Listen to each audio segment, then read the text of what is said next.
าเดียวกันนี้ทางสถานีวิทยุแห่งนี้เป็นประจำชาติศาสตร์กษัตริย์3 สถาบันนั้น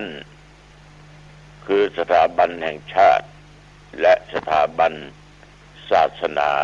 อันมีพุทธศาสนาเป็นศาสนาประจำชาติไทยและสถาบันพระมหากษัตริย์เป็นที่รวมศูนย์จิตศูนย์ใจของหมู่เฮาทั้งหลาย3 สถาบันจะมั่นคงอยู่ได้นั้นต้องอาศัยความสมัครสมานสามัคคีของพี่น้องทุกท่านทุกคนจึงจะอยู่ได้บรรพบุรุษรักษาไว้นานเท่านานมาจนหมู่เฮาลูกหลานเหลนเฮาก็ต้องรักษากันต่อไปหมู่เฮาทั้งหลายโชคดีเกิดมาในชาตินี้บนผืนแผ่นดินนี้เฮาก็มีที่อยู่ที่อาศัยที่ทำมาหากินเกิดมาพบพุทธศาสนาศาสนคำสอนของพระพุทธเจ้าเฮาจึงได้รู้ว่าส่วนไหนเป็นบุญส่วนไหนเป็นบาปส่วนไหนเป็นทางดีส่วนไหนเป็นทางบ่ดีแล้วมีศาสถาบันพระมหากษัตริย์เป็นที่เชิดหน้าชูตาเป็นที่พึ่งที่อิงของหมู่เฮาทั้งหลายหมู่เฮาโชคดีที่ได้มีพระเจ้าเป็นดินพระราชินีอันนี้ก็จึงขอฝากไว้กับญาติกับโยมช่วยกันรักษา3 สถาบันนี้ไว้ให้ดีต่อไปนี้เอาทุกคนตั้งอกตั้งใจสวดมนต์ถวายพระพรชัยมงคลแด่สมเด็จพระเจ้าลูกเธอเจ้าฟ้าที่ยังทรงพระประชวรอยู่เพื่อได้หายจากอาการพระประชวรต่อไป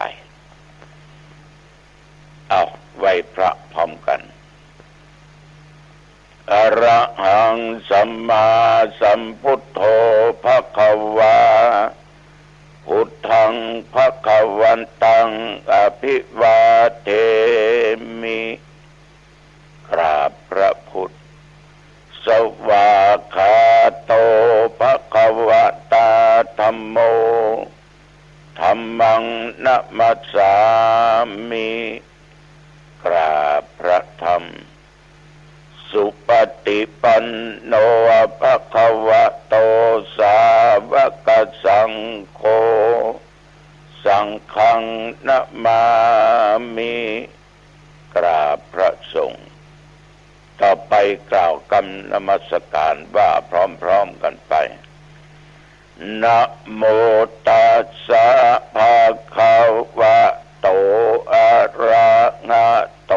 สัมมาสัมพุทธัสสะนะโมตัสสะภะคะวะโตอะระหะโตสัมมาสัมพุทธัสสะนะโมตัสสะภะคะวะโตอะระหะโตสัมมาสัมพุทธัสสะพุทธังสารนังคัจฉามิธัมมังสารนังคัจฉามิสังฆังสารนังคัจฉามิตุติยัมปิพุทธังสารนังคัจฉามิตุติยัมปิธัมมังสารนังคัจฉามิตุติยัมปิสังฆังสารนังคัจฉามิตติยัมปิพุทธังสารนังคัจฉามิตติยัมปิธัมมังสารนังคัจฉามิตติยัมปิสังฆังสารนังคัจฉามิ ยะโตหังภะคิเนอะเลยายะชาติยาชาโตนาภิชานามิสันจิตยะปะนังชีวิตาโบโรเปตาเตนะสัจเจนะโสทิเตโหตุโสทิขัพพัสสะโพชังโคสติสังฆาโตธัมมานังเวจโยตถาวิริยัมปิติปัสสธิโพชังคาจะตถาปะเรสมาทุเปกะโพชังคาสัตเตเตสัพพะทัสสินามุนินาสัมมาทัคขาตาภาวิตาภาอุลิกตาสังวัตตันติอภิญญายะนิพพานายะจะโพธิยาเอเตนะสัจจวัตเชนะโสธิเตโอตุสัพพทา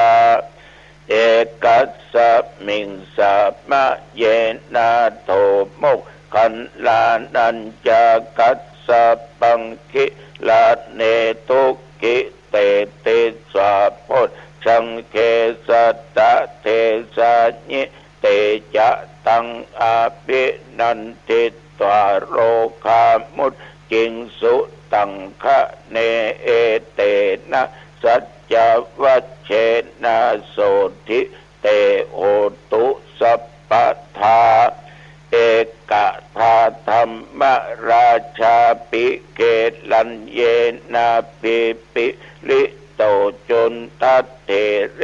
นะตัญเยวะพระนาเปตัวนะสาทะรังสัมโมทิตตัวจะอาภาธาตัมหาวุธาสิธานะโสเอเตนะสัจจวัชเชนะโสธิเตโอตุสัพพทาปะหินาเตจะอาภาธาตินนันนัมปิมะเหสินังมัคคานาตะกิเลสาวะปัตตานุปติธัมมะตังเอเตนะสัจจวัชเชนะโสธิเตโหตุสัพพทาภวะตุสัพพะมังคะลังรักขันตุสัพพะเทวตาสัพพะพุทธานุภาเวนะสัทธาโสธีภวันตุเตภวะตุสัพพะมังคะลังรักขันตุสัพพะเทวตาสัพพะธัมมานุภาเวนะสัทธาโสธีภวันตุเตภวะตุสัพพะมังคะลังรักขันตุสัพพะเทวตาสัพพะสังฆานุภาเวนะสัทธาโสธีภวันตุเตขอถวายพระพรกรมอุตุได้ประกาศว่าเมื่อตั้งแต่ตะวันวามาจนถึงบัดเดี๋ยวนี้บริเวณวัดหนองทองและใกล้เคียงกรมอุตุบอกว่าไม่มีรายการฝนตกและรายงานฝนตกแม้แต่หยดเดียวแต่ว่าอากาศร้อนกว่าทุกวันที่ผ่านมาลมก็พอมีเป็นบางครั้ง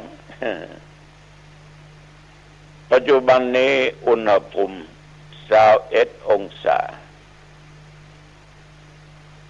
พ่อแม่พี่น้องญาติโยมฝนบ่ตกมันก็ร้อนก็เดือดร้อนฝนตกหนาวเย็นก็เดือดร้อนเนี่ยมนุษย์ตัวใจยากคนเฮานี่นะร้อนมันก็จมหนาวมันก็เดือด หนาวใบหนาวเงาหอนใบหอนเงาดูเดือดตัวดาตัวอย่างเงี้ยเนี่ยมนุษย์ญาติโยมทั้งหลายแต่ว่านี้ได้มีโอกาสไปร่วมในการสวดพุทธมนต์ในการพระราชทานเพลิงศพหลวงปู่ครูบาเจ้าบุญชุมอดีตเจ้าคณะอำเภอจอมทองอดีตเจ้าวาดวัดน้ำตกแม่กลางเริ่มงานมาตั้งแต่วันที่23 24 25และจะพระราชทานเพลิงศพวันที่26แต่ว่านี้ก็นิมนต์เจ้าคณะอำเภอ2-3 อำเภอนอกนั้นก็ครูบาอาจารย์ประมาณ10 กว่ารูปตัวเจ้าหนองตองดันลืมจดไว้แล้วมาได้เปิดอ่านดูไปฟังก็นึกไว้ไปวันที่26วันหนึ่งโทรมาทวงเนาะว่าหลวงพ่อถึงไหน เป็นว่าไปวันนี้ก็ยังไปตันได้กินข้าวตอนกับเปิ้นอยู่ไปกินไปตาลกับเปิ้นอยู่แต่ว่าก็มีศรัทธาญาติโยมก็พอให้พอดีเพิ่นก็เลี้ยงอาหารลงทานกันเลี้ยงเพลแก่ทุเจ้าพระเนนกันปราสาทตั้งคือปราสาทสลาก็มาจากปุ้นจังหวัดลำปางเปิ้นแปลงบ่ได้มีนกหัสดีลิงเป็นปราสาทแบบง่ายๆเรียบๆดูแล้วก็สบายตาสบายใจเหมือนกันลูกศิษย์องค์หาก็แปลงลงศพเอาใส่สรีระร่างกายของหลวงปู่โดยใจไม้สักทำกันเองแต่งกันเองซื้อไม้ซื้ออย่างมาก็หมดไปหลายหมื่นญาติโยมท่านผู้ฟังทั้งหลายกำลังนั่งกินข้าวก็มีตุเจ้าบอกว่าตายแล้วตุลงตุเจ้าตายอันโตเนาะไอ้หลงมันยังมาตายนักปีนี้ตุเจ้าปี65ก็ตายนักปี66ก็เริ่มเข้ามาก็ตายแต่นั้นตุเจ้ามันก็มนุษย์คนธรรมดาเนี่ยลูกโยมมันก็ต้องตายแค่อันก็โตนบุญก็มันต้องตายกันเนาะครูบาอาจารย์ก็มันต้องตายฉะนั้นเรื่องตายมันก็เป็นเรื่องธรรมดาเป็นเรื่องธรรมดาของคนเฮาถึงวันหนึ่งวันเนี่ยในโลกเนี่ยทุกสิ่งทุกอย่างมันแจ้ของเฮาหรอกเฮาบ่อาจที่จะไปครอบครองสิ่งใดๆในโลกนี้ได้เพราะทุกอย่างที่เกิดมานั่นน่ะเพื่อเฮายืมเฮาใจไปได้เฮาบ่สามารถที่จะไปครอบครองยึดมั่นว่าเป็นของเฮาได้แม้แต่เรื่องร่างกายสังขารนี้ก็เช่นเดียวกันยืมเพิ่นมาใจหมดญาติโยมทั้งหลายว่าตุเจ้าว่าคนบ้านว่าตุเจ้าหนองตองนะยืมเพิ่นมาใจถึงเวลามาก็คืนหรือเพิ่นหมดญาติโยมลองนึกดู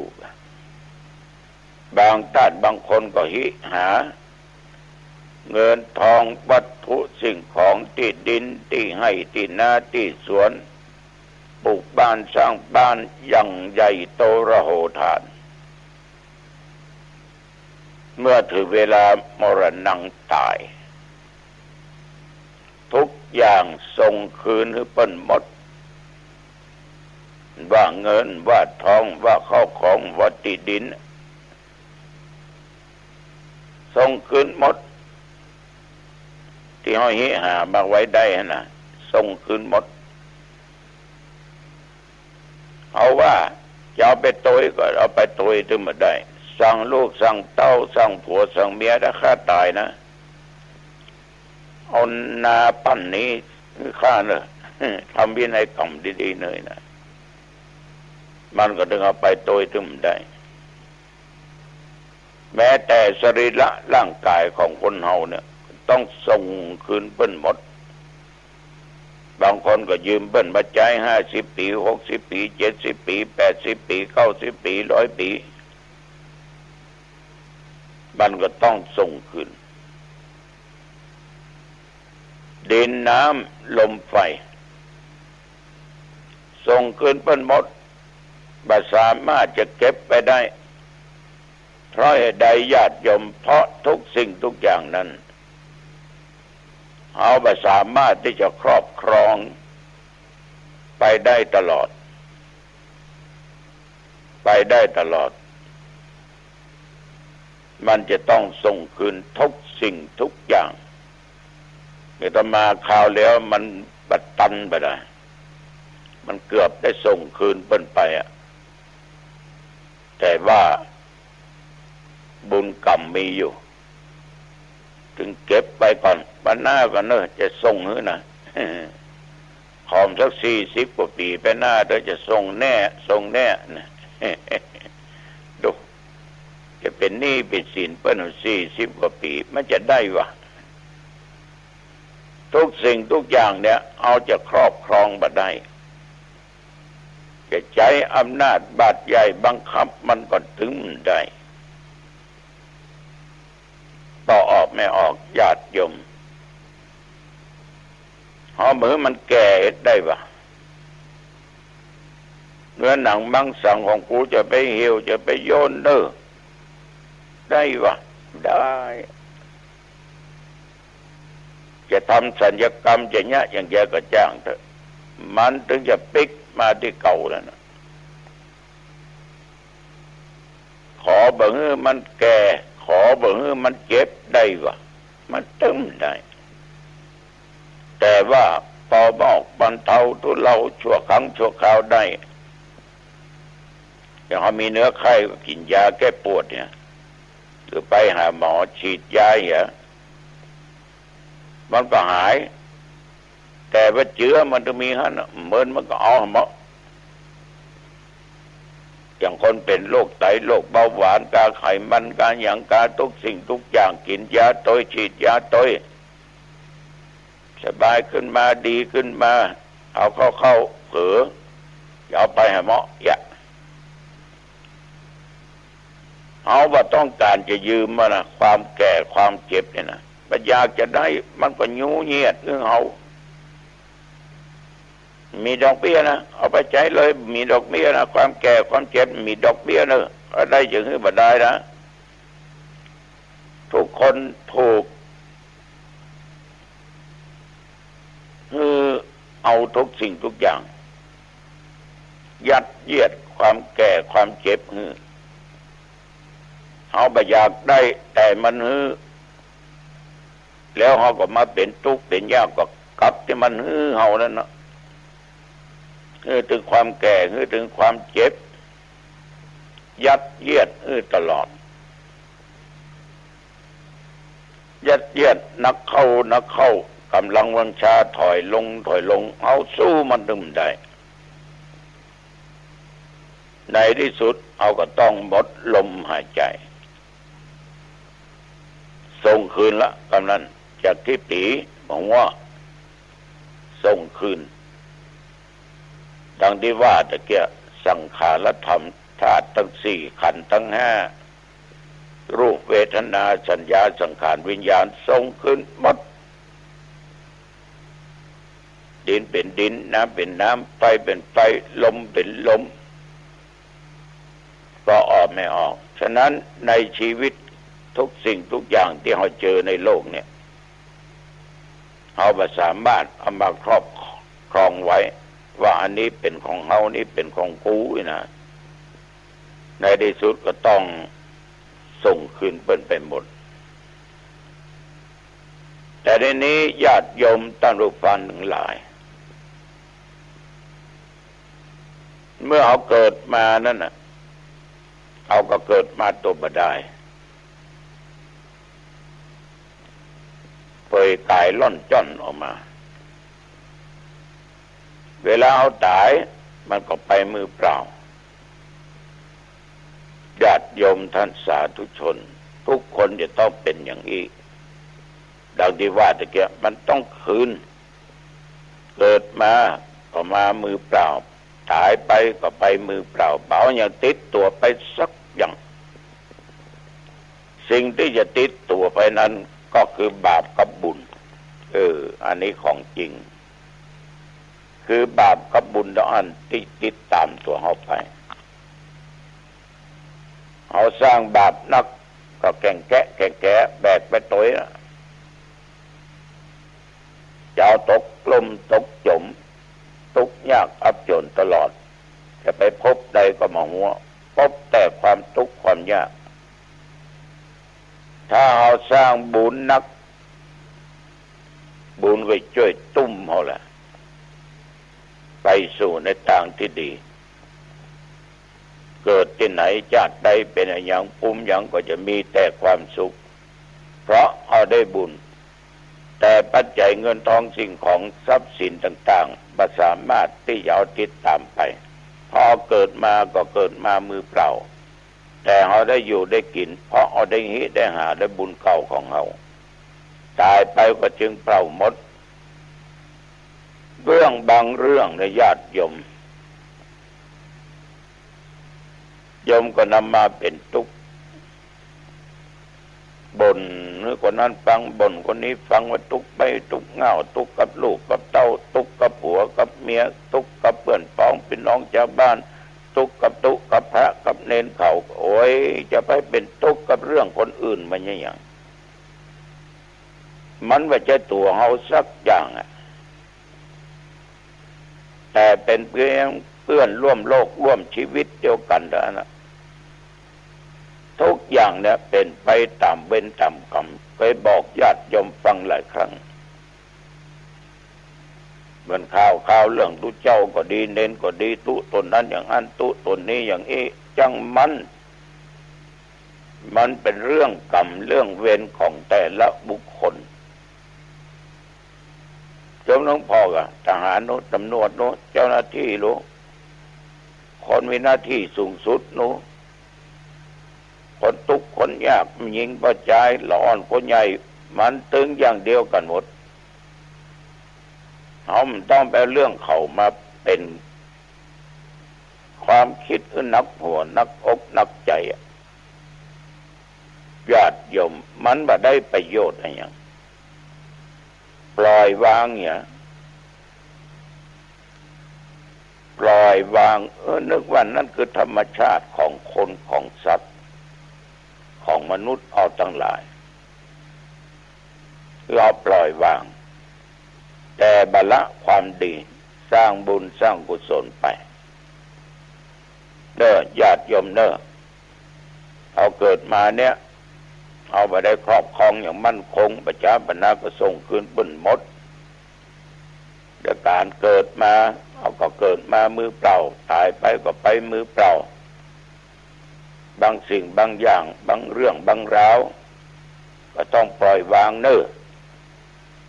เพราะเขาถือว่ากรรมเบญของภัยของมันวันนี้อู้จ่าไปมาเป็นเวลาพอสมควรอายุวันโนสุขังพลังพบกันใหม่โอกาสหน้าเจริญพร